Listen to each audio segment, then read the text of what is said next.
आप सभी का दिल से स्वागत है हमारे चैनल पर, जहां हर कहानी में छुपा होता है रोमांच, रहस्य और जंगल की धड़कन।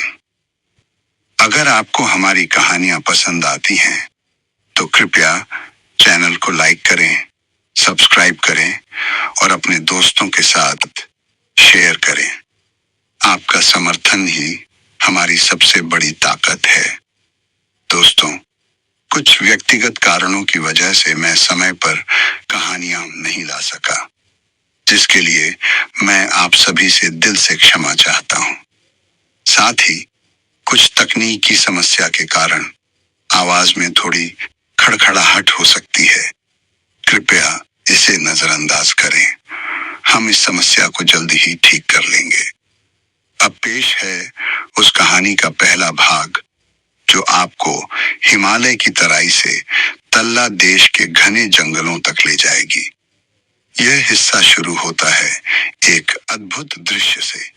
बिंदुखेरा के फ्लेम ऑफ द फॉरेस्ट, पेड़ों के नीचे फैले तंबुओं में, जहां प्रकृति खुद रंगों की होली खेलती है। फिर शुरू होता है एक रोमांचक शिकार अभियान, जिसमें हाथियों की पंक्ति, उड़ते परिंदे और शिकारी की पैनी नजरें मिलकर जंगल को जीवंत बना देती हैं। लेकिन इस बार कहानी सिर्फ शिकार की नहीं है, यह एक हादसे की भी है। एक गोली जो मेरे कान को हमेशा के लिए बदल देती है।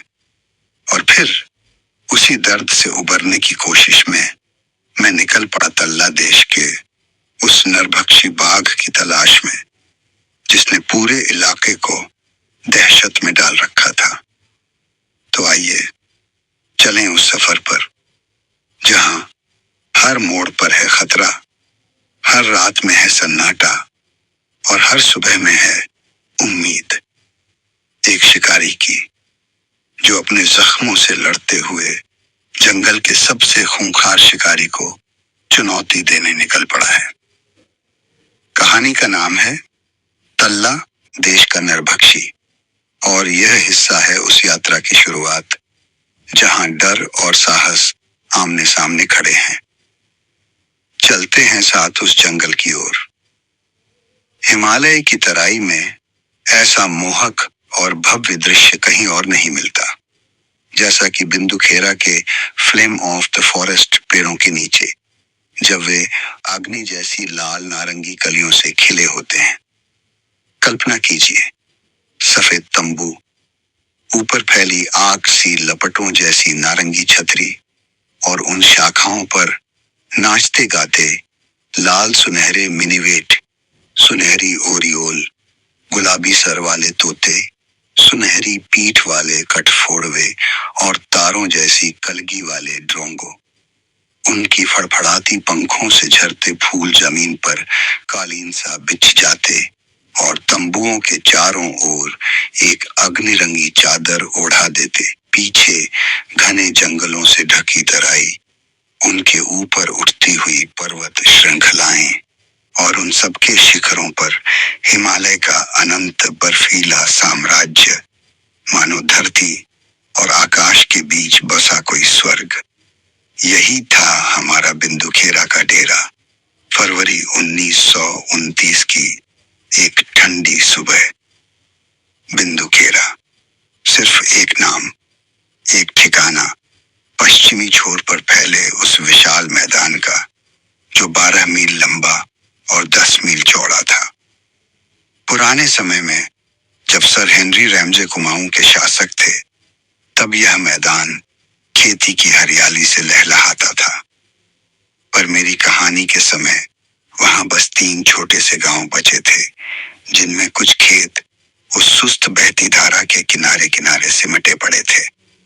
हमारे आने से कुछ ही सप्ताह पहले मैदान की घास जला दी गई थी, मगर नमी से भरे कुछ टुकड़े बच गए थे, जहां घास हरी और ताजी खड़ी थी।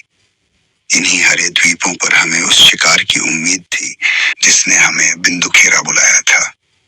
एक हफ्ते की रोमांचक शिकारगाह पर। और चूंकि मैं इस जमीन के हर कोने खोने को 10 सालों से जानता था, इस पूरे शिकार की जिम्मेदारी मेरे हाथों में थी। तराई के घास के मैदानों पर एक प्रशिक्षित हाथी की पीठ से शिकार करना, यह केवल खेल नहीं, रोमांच और रहस्य से भरा अनुभव है। दिन कितना भी लंबा क्यों न हो, हर क्षण उत्साह और सनसनी से भरा रहता है, क्योंकि यहाँ सिर्फ शिकार की नहीं, बल्कि किस्म किस्म की वन्य दुनिया की झलक मिलती है। एक ही दिन में तीतर और बटेर से लेकर चीता और बारहसिंगा तक 18 तरह के शिकार बैग में समा चुके देखे गए हैं। फरवरी की उस ठंडी सुबह जब हमारे शिविर से शिकार की शुरुआत हुई, 9 शिकारी और 5 दर्शक मौजूद थे। नाश्ते के बाद हम अपने हाथियों पर सवार हुए और लंबी पंक्ति बनाकर दक्षिण की ओर बढ़ चले। हर 2 बंदूकधारियों के बीच एक पैड हाथी चलता और मैं बीचों बीच 4-4 शिकारी और हाथियों से घिरा कमान संभाले था। सबसे आगे दाहिनी ओर तैनात एक शिकारी 50 गज आगे बढ़कर खड़ा था, ताकि झाड़ियों से निकलकर उड़ने वाले परिंदे जंगल की ओर न भाग जाएं।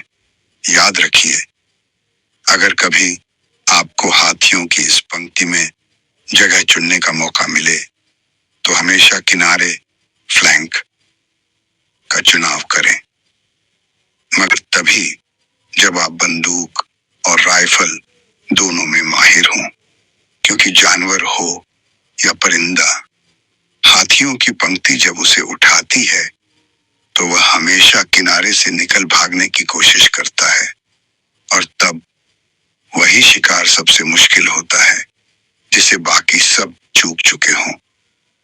हवा इतनी ताजा और सुगंधों से भरी कि जैसे मदिरा की लहर सिर पर चढ़ गई हो।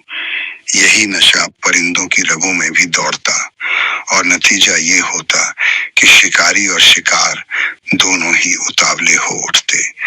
मगर याद रखिए, जल्दबाज शिकारी और चंचल परिंदा कभी भारी शिकार की थैली नहीं भरते। इसीलिए हर सुनहरी सुबह की शुरुआती घड़ियां अक्सर खाली ही जाती हैं, जैसे थकान भरे दिन का ढलता आखिरी पल। उस सुबह परिंदों की कोई कमी न थी। बंदूकें संभल चुकी थीं और पहला ही जंगल किनारा मानो खजाना साबित हुआ। 5 मोर, 3 जंगली मुर्गे, 10 काले तीतर, 4 भूरे तीतर, 2 बटेर और 3 खरगोश। एक शानदार सांभर भी दिखा, मगर वह बंदूक उठने से पहले ही घने जंगल का सहारा ले भागा।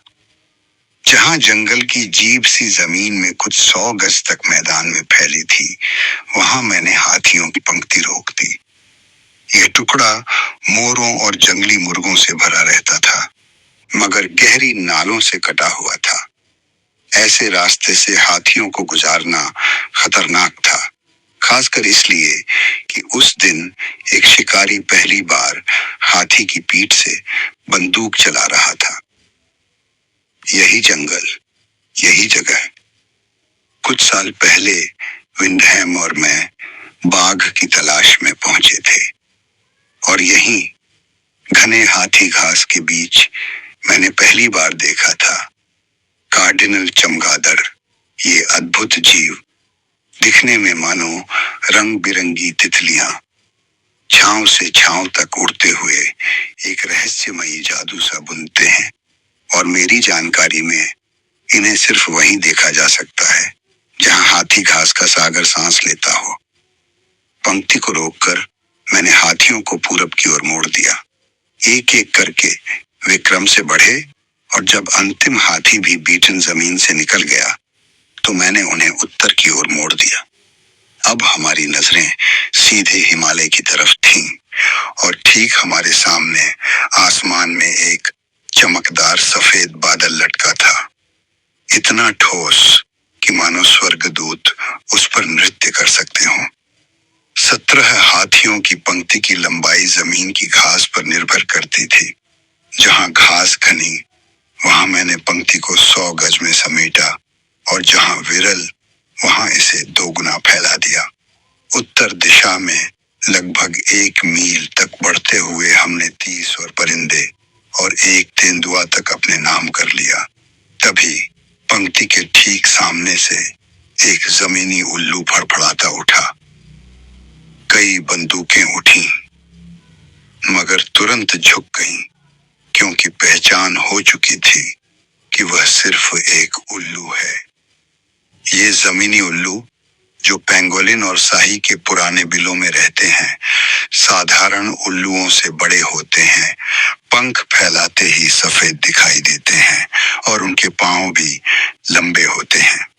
जब हाथियों की पंक्ति से उड़ते हैं तो आमतौर पर 50-100 गज तक नीचा उड़ते हैं और फिर वापस अपने पुराने ठिकाने लौट जाते हैं।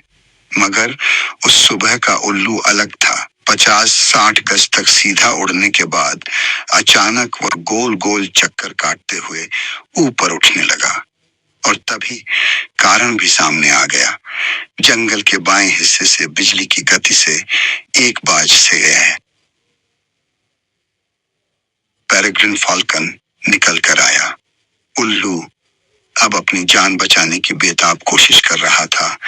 पंख तेजी से फड़फड़ाकर ऊपर की ओर चढ़ रहा था, और वह बाज अपने फैले हुए पंखों के साथ शिकार से ऊपर निकलने के लिए और भी ऊंचा गोल गोल घूम रहा था।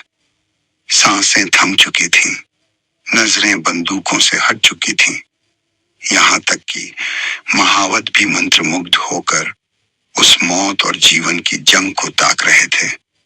और मैंने पूरी पंक्ति को रोक दिया। ऊंचाई का अंदाज लगाना मुश्किल होता है जब तुलना करने के लिए कुछ न हो, पर अनुमान से लगता था कि दोनों परिंदे 1000 फुट की ऊंचाई तक पहुंच चुके थे। उल्लू अब भी गोल गोल चक्कर काटता हुआ धीरे धीरे उस सफेद चमकते बादल की ओर बढ़ रहा था, मानो स्वर्गदूतों ने अपना नृत्य रोककर उसे पुकारा हो। बस थोड़ा और, हमारे आश्रय तक पहुंचो। लेकिन बाज ने भी चाल पहचान ली थी। वह भी अब पंख फड़फड़ाता हुआ और तेज और ऊंचे सिकुड़ते दायरों में घूमता जा रहा था। सवाल था, क्या उल्लू उस बादल तक पहुंच पाएगा, या फिर बाज के पास आते ही उसका साहस टूट जाएगा और वह धरती पर अपने बिल की तरफ मौत की गोद में गिर पड़ेगा। अब दूरबीनें निकल आईं। हर ओर से उत्तेजित स्वर गूंजने लगे। ओह, अब नहीं बच पाएगा। हाँ, पहुंच जाएगा, पहुंच जाएगा। बस बस जरा और ऊपर। और उस पल हवा में मौत और जीवन की जंग किसी अदृश्य मंच पर खेली जा रही थी। देखो देखो, बाज अब करीब आ रहा है। सांसें थम गईं, निगाहें आसमान पर टिक गईं, और तभी बादलों की पृष्ठभूमि में सिर्फ एक परिंदा दिखाई दिया। फिर अचानक पूरी पंक्ति में उत्साह फूट पड़ा। वाह, कमाल कर दिया, शाबाश शाबाश। उल्लू बच गया था। जहां टोपी लहराई जा रही थी, ताली बज रही थी, वहीं वह बाज अपनी शान और गरिमा के साथ लंबी और सुंदर उड़ान भरता हुआ लौट आया। उस सेमल के पेड़ पर जहां से उसने शिकारी नृत्य की शुरुआत की थी। कितना विचित्र है इंसानों का स्वभाव। सुबह भर 54 परिंदों और 4 जानवरों को मौत के घाट उतार दिया गया। किसी ने पलक तक नहीं झपकाई। लेकिन अब जब एक जमीनी उल्लू बाज के पंजों से बच निकला, तो शिकारी हों या तमाशाबीन, यहाँ तक कि महावत तक, हर कोई बेकाबू खुशी से झूम उठा। मैदान के उत्तरी छोर पर पहुंचकर मैंने हाथियों की पंक्ति फिर मोड़ी और उन्हें दक्षिण की ओर बहती धारा के किनारे बढ़ाया। इस हिस्से में घास गीली थी, जल चुकी नहीं थी और भारी खड़ी थी। राइफलें अब कसकर थाम ली गईं, क्योंकि यहाँ सुअर, हिरन और बारहसिंगा मिलने की पूरी उम्मीद थी। और कौन जाने, शायद एक और तेंदुआ भी सामने आ जाए। हम धारा के किनारे लगभग 1 मील तक बढ़ चुके थे। अब तक 5 मोर, 4 फ्लोरिकन, सिर्फ नर, मादा वर्जित थीं, 3 सनीप और एक शानदार सींगों वाला सुअर हिरन हमारे हाथ आ चुका था। सब कुछ सामान्य लग रहा था। तभी एक हादसा हुआ। मेरे पीछे हौदे में बैठे एक दर्शक की ऊंची मारक क्षमता वाली राइफल अचानक चल पड़ी। वह गोली मेरी बाईं कान की भीतरी परत को झुलसा गई और मेरा कान का पर्दा फाड़ दिया। उस फरवरी दिन का हर शेष पल मेरे लिए यातना था। रात भर नींद आंखों से कोसों दूर रही और अगली सुबह जब शिविर अब भी नींद में डूबा था, मैंने काम का बहाना किया और अकेले ही 25 मील का सफर पैदल तय कर काला ढूंगी अपने घर लौट आया। वहां के युवा डॉक्टर ने, जो हाल ही में चिकित्सा की पढ़ाई पूरी कर चुका था, मेरे सबसे बड़े डर की पुष्टि कर दी। मेरा कान का पर्दा हमेशा के लिए नष्ट हो चुका था। 1 महीने बाद जब हम नैनीताल अपने ग्रीष्म आवास पहुंचे, रैमजे अस्पताल, जो आज गोविंद बल्लभ पंत अस्पताल में जांच के लिए गए कहलाता है, में कर्नल बार्बर ने भी यही रिपोर्ट दी। दिन बीतते गए और यह स्पष्ट होने लगा कि मेरे सिर में फोड़े बन रहे हैं। मेरी हालत उतनी ही पीड़ादायक थी जितनी मेरी दोनों बहनों की चिंता। अस्पताल असहाय था और इसी मजबूरी में मैंने बहनों की विनती और डॉक्टर की सलाह को ठुकराकर खुद को दूर ले जाने का कठिन फैसला लिया। मैंने इस हादसे का जिक्र सहानुभूति पाने के लिए नहीं किया है, बल्कि इसलिए कि इसका सीधा संबंध उस कहानी से है जिसे अब मैं सुनाने जा रहा हूं। तल्ला देश के नरभक्षी की कहानी। साल था 1929। अल्मोड़ा और नैनीताल के डिप्टी कमिश्नर बिल बेंस और हैम विवियन दोनों ही नरभक्षियों की दहशत में जी रहे थे। बेंस पर कहर बनकर टूटा था तल्ला देश का नरभक्षी बाघ और विवियन का पीछा कर रहा था चौगढ़ का नरभक्षी बाघ। मैंने विवियन से वादा किया था कि पहले उसके बाघ का शिकार करूंगा, लेकिन चौगढ़ का बाघ सर्दियों में कुछ कम सक्रिय था, जबकि तल्ला देश का नरभक्षी लगातार आतंक मचा रहा था। विवियन की सहमति से मैंने फैसला किया, पहले तल्ला देश के उस खूंखार शिकारी को चुनौती दूंगा। यह शिकार मेरे लिए सिर्फ एक बाघ को मारने की कोशिश नहीं थी, यह मेरे लिए उस दर्दनाक हादसे से उबरने का सहारा भी था जिसने मेरी जिंदगी को हमेशा के लिए बदल दिया था। तो मेरा रास्ता सीधा मुड़ा तल्ला देश की ओर, और अब जो कहानी मैं सुनाने जा रहा हूं वह है तल्ला देश के नरभक्षी बाघ की। इससे पहले मैंने इस कथा को कभी साझा नहीं किया, क्योंकि इसके हर शब्द को समझने के लिए पहले जंगल लॉर पढ़ना जरूरी था। वहां लिखा है कैसे मैंने बचपन से जंगल में चलना सीखा, कैसे बंदूक उठाना सीखा और कैसे इन सब अनुभवों ने मुझे नरभक्षियों का सामना करने लायक बनाया। बिना उस पृष्ठभूमि को समझे इस कहानी की सच्चाई पर शायद कोई विश्वास न करता, और मेरे लिए पहले की कहानियों के बाद यह अंतिम चीज थी जो मैं चाहता था। मेरी तैयारियां जल्द ही पूरी हो गई और 4 अप्रैल को मैं नैनीताल से 6 गढ़वाली साथियों के साथ रवाना हुआ। इनमें थे माधो सिंह और राम सिंह, रसोइये इलाही और एक ब्राह्मण गंगाराम जो छोटे मोटे काम करता था और इस सफर पर जाने के लिए बेहद उत्सुक था। हम 14 मील पैदल उतरकर काठगोदाम पहुंचे और वहां से शाम की गाड़ी पकड़ ली। रास्ता बरेली और पीलीभीत से होता हुआ अगली दोपहर हमें टनकपुर पहुंचा। टनकपुर में पेशकार ने मेरा स्वागत किया और साथ ही एक सिहरन भरी खबर दी। तल्ला देश का नरभक्षी पिछले ही दिन एक मासूम लड़के को अपना शिकार बना चुका था। और इतना ही नहीं, बेंस के आदेश पर 2 जवान भैंसें चंपावत के रास्ते तल्ला देश भेजी जा चुकी थीं, जिन्हें चारे बेट के रूप में इस्तेमाल किया जाना था। मेरे आदमी खाना पका चुके थे। मैंने भी डाक बंगले में नाश्ता किया और फिर सबने कदम बढ़ाए। दिलों में जोश था, लेकिन मन के किसी कोने में सन्नाटा भी, क्योंकि हमें उसी रात 24 मील का सफर तय कर काला ढूंगी पहुंचना था और हर कदम हमें उस नरभक्षी की डरावनी परछाई के और करीब ले जा रहा था। सफर के पहले 12 मील रामदेव होते हुए पवित्र पूर्णागिरी पर्वत की तलहटी तक पहुंचा। रास्ता घने जंगलों से होकर गुजरता था और वहीं पर्वत की जड़ पर सड़क खत्म हो गई। यहां से कालाढूंगी पहुंचने के लिए 2 रास्ते थे। एक लंबा और कठिन, जो पहाड़ की खड़ी ढलान चढ़ते हुए मंदिरों से होकर निकलता था और फिर नीचे उतरकर कालाढूंगी पहुंचता था। दूसरा रास्ता उस पुरानी ट्राम लाइन का था जिसे कॉलियर ने लाखों घन फुट साल की लकड़ी निकालने के लिए ब्लास्टेड कर बनवाया था।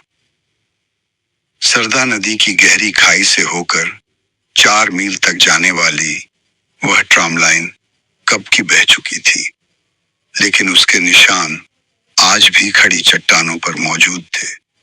यही रास्ता हमने चुना।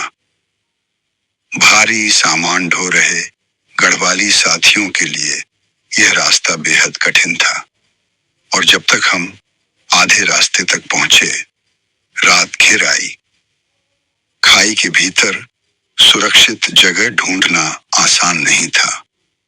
कई स्थान गिरते पत्थरों की वजह से खारिज करने पड़े।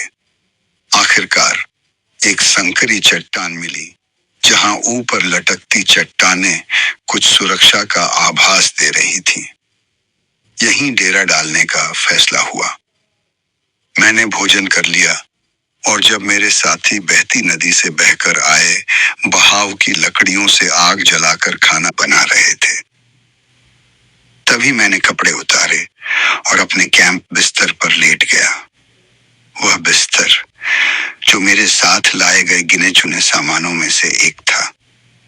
रात घनी हो चली थी और चट्टानों की उस संकरी शरण में हमें पता भी नहीं था कि अंधेरा कौन सा रहस्य अपने साथ लेकर आया है।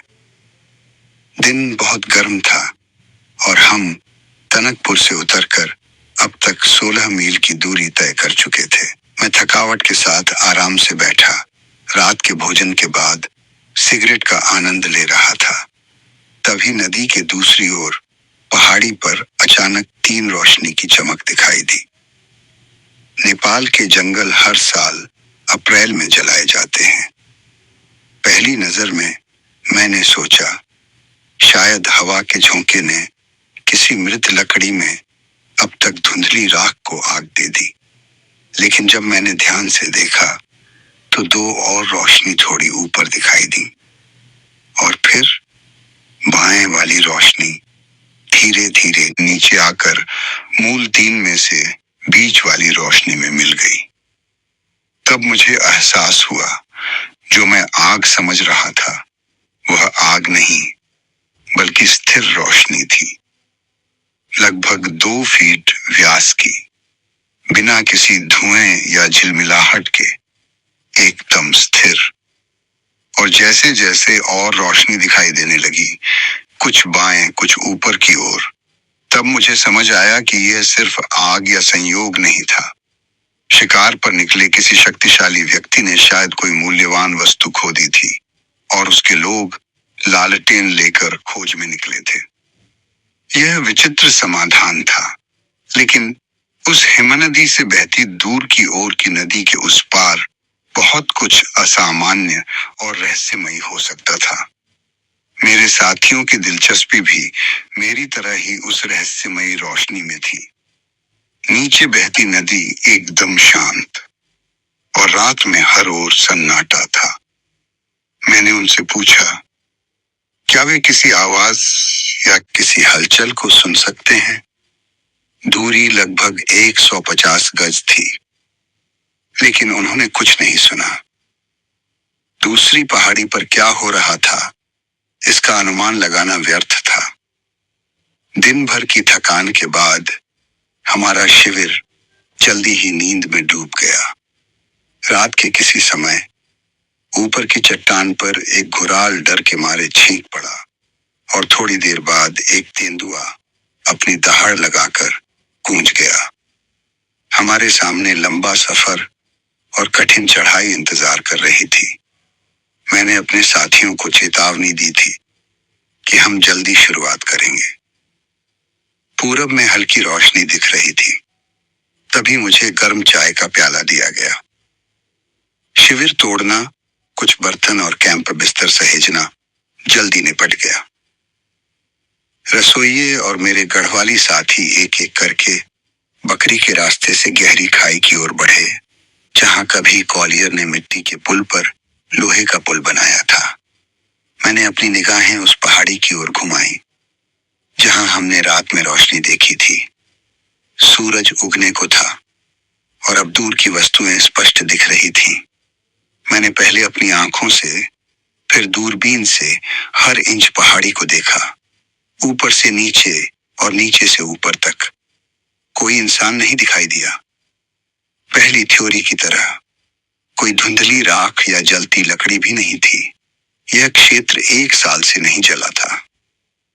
पूरी पहाड़ी चट्टानों से भरी थी। केवल कुछ छोटे छोटे पेड़ और झाड़ियां थीं, जो दरारों और छोटे छोटे छिद्रों में जड़ जमाए थे।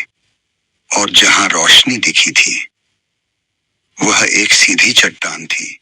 जहां कोई इंसान ऊपर से लटका हुआ न हो, वहां पहुंच ही नहीं सकता था। 9 दिन बाद, जब मेरी पहाड़ी लोगों से संबंधित मिशन पूरी हो गई, मैं कालाढूंगी में एक रात के लिए डेरा डाल गया। प्रकृति प्रेमियों और मछली पकड़ने के शौकीनों के लिए कुमाऊं में कालाढूंगी जैसा स्थान शायद ही कोई और हो। कॉलियर ने जब नेपाल से भारत के लिए लकड़ी निकाली, तब बने बंगले से जमीन धीरे धीरे सीढ़ियों की तरह सरदा नदी तक उतरती है। पहले जहां खेत थे, अब वहां हरी भरी घास उग आई है। सुबह और शाम को यहाँ सांभर और चीता चरते देखे जा सकते हैं। बंगले के पीछे के सुंदर जंगलों में बाघ और तेंदुए रहते हैं, और यहाँ के रंग बिरंगे पक्षियों में मोर, जंगली मुर्गे और कैलेज फेसेंट शामिल हैं। बंगले के नीचे की बड़ी झीलों और नालों में सरदा नदी में सबसे अच्छी मछली पकड़ने की जगह हैं, चाहे स्पिनिंग रॉड से प्लग बाइट हो या हल्की रॉड से सैल्मन फ्लाई। अगली सुबह भोर होते ही हम कालाढूंगी छोड़कर निकल पड़े। गंगाराम पर्वतीय रास्ता लेकर पूर्णागिरी की ओर चला, जबकि हम शॉर्टकट सरदा की खाई से होकर गुजरे। गंगाराम का मिशन, जो 10 मील का अतिरिक्त सफर था, पूर्णागिरी मंदिर में हमारे धन्यवाद भेंट देने का था। रास्ते से जाने से पहले मैंने उसे निर्देश दिया, तल्ला देश जाते समय जो रोशनी हमने देखी थी, उसके बारे में मंदिर के पुजारियों से सब कुछ पता लगाए। शाम तक जब वह टनकपुर पर मुझसे मिला, तो उसने पुजारियों और अपने अवलोकनों से जुटाई गई जानकारी मेरे सामने रखी। पूर्णागिरी माता भागवती को समर्पित और हर साल लाखों तीर्थयात्रियों द्वारा देखी जाने वाली केवल 2 रास्तों से पहुंचा जा सकता है। एक रास्ता बरामदेव से, दूसरा कालाढूंगी से आता है, और ये दोनों पहाड़ की उत्तरी ढलान पर चोटी से थोड़ी नीचे मिलते हैं। इस चौराहे पर स्थित है पूर्णागिरी का कम पवित्र मंदिर। सच्चे पवित्र मंदिर की ओर जाने के लिए बाईं ओर और ऊंचाई में चढ़ना पड़ता है। यह पवित्रतम स्थान केवल एक संकरी दरार, लगभग खड़ी चट्टान की चट्टानी चोटी के पार से ही पहुंचा जा सकता है। सांस रोक लेने वाला अनुभव। नर्वस लोग, बच्चे और वृद्धों को पहाड़ी आदमी की पीठ पर लटका हुआ टोकरा लेकर पार कराया जाता है। केवल वही लोग ऊपरी मंदिर तक पहुंच सकते हैं जिन्हें देवी का आशीर्वाद प्राप्त है। अन्य लोग अंधे हो जाते हैं और उन्हें निचले मंदिर में ही अपनी भेंट चढ़ानी पड़ती है। ऊपरी मंदिर में पूजा सूर्योदय से शुरू होती है और दोपहर तक जारी रहती है। इस समय के बाद कोई भी निचले मंदिर से आगे नहीं जा सकता। ऊपरी मंदिर के पास एक शिखर है, लगभग 100 फीट ऊंचा, जिस पर चढ़ना देवी ने वर्जित किया है। सदियों पहले एक साधु, जो अपने साथियों से अधिक महत्वाकांक्षी था, उस शिखर पर चढ़ा ताकि वह देवी के बराबर हो सके। देवी की आज्ञा की अवहेलना करने पर देवी ने उसे उस शिखर से फेंक दिया, उस हिम नदी के पार वाले पहाड़ की ओर। यह साधु अब पूर्णागिरि से हमेशा के लिए निष्कासित है, लेकिन वह देवी की पूजा करता है 2000 फीट नीचे दीप जलाकर। ये वोटिव दीपक केवल विशेष समय पर दिखाई देते हैं।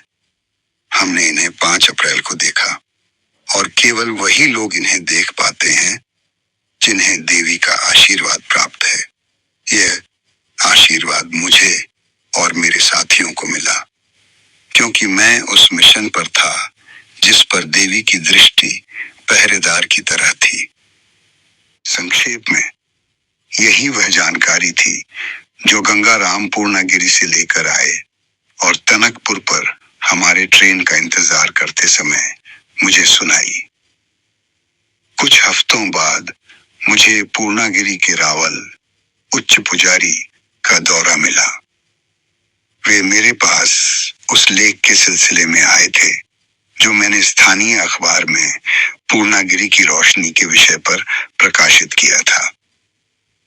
साथ ही उन्होंने मुझे बधाई दी क्योंकि मैं अब तक का एकमात्र यूरोपीय था जिसे इन रोशनी को देखने का सौभाग्य मिला। मेरे लेख में मैंने रोशनी का वही विवरण और स्पष्टीकरण दिया था जो मैंने इन पृष्ठों में प्रस्तुत किया है। साथ ही मैंने पाठकों को यह भी चेतावनी दी कि यदि वे मेरी व्याख्या स्वीकार न कर सकें और स्वयं कोई उत्तर ढूंढना चाहें तो उन्हें निम्न बातें ध्यान में रखनी होंगी। ये रोशनी एक साथ प्रकट नहीं होती थी। इनका व्यास लगभग 2 फीट था। हवा का इन पर कोई असर नहीं पड़ता था। ये रोशनी एक जगह से दूसरी जगह स्वतः गति से जा सकती थी। यह सब सुनकर रहस्य और भी घना हो गया, न केवल मुझे बल्कि उन सभी को भी जिन्होंने इसे देखा। एक ऐसी घटना जो न केवल प्राकृतिक नियमों को चुनौती देती थी बल्कि मानव समझ की सीमाओं को भी चुनौती देती थी। उच्च पुजारी जोर देकर कहते थे कि ये रोशनी एक स्थापित तथ्य है जिसे कोई भी झुठला नहीं सकता, और इसमें मैं उनसे पूरी तरह सहमत था क्योंकि मैंने उन्हें अपने आंखों से देखा था। उन्होंने यह भी कहा कि मेरी दी हुई व्याख्या के अलावा कोई और स्पष्टीकरण इस रहस्य को समझाने के लिए संभव नहीं था। अगले वर्ष मैं सर मैल्कम, अब लॉर्ड हेली के साथ सरदार नदी में मछली पकड़ रहा था। उस समय वह यूनाइटेड प्रांतीय के गवर्नर थे। सर मैल्कम ने मेरा लेख पढ़ा था और जब हम खाई के पास पहुंचे उन्होंने मुझसे उस स्थान को दिखाने के लिए कहा जहां मैंने रोशनी देखी थी। हमारे साथ 4 धिमा मछुआरे भी थे जो हमारे सरनियों, फुलाए हुए चमड़े को नदी में एक मछली पकड़ने की जगह से दूसरी जगह ले जा रहे थे। ये मछुआरे उस गुट के सदस्य थे जिसमें 20 लोग शामिल थे जो कुमाऊं और नेपाल के ऊंचे जंगलों से पाइन के स्लीपर्स को बारामदेव के बूम तक तैरा कर ले जाने का काम कर रहे थे।